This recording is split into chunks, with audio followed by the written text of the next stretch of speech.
Hvernig líður manni nú þegar að bókin búin og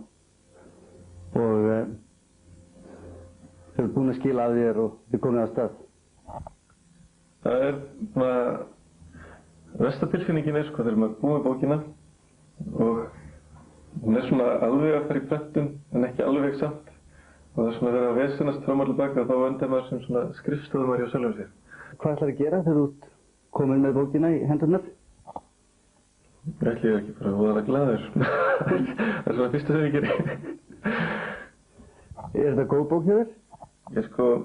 Hugmyndin hjá mér, grunnhugmyndin var að búa til klassíska barnabók sem verið endurprentuð í svona 100-200 ár svona allavega til að byrja með. Fyrir hverja er bókin skrifuð?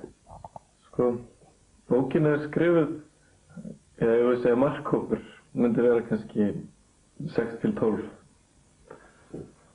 Svona útgáfulega sér. En í rauninni skrifaði ég hann alveg eins og ég væri að skrifa bara sögu fyrir hvern sem og það var ekkert mikill munur á svona sköpunarferlinu og þegar ég samdi smásögur eða fleis.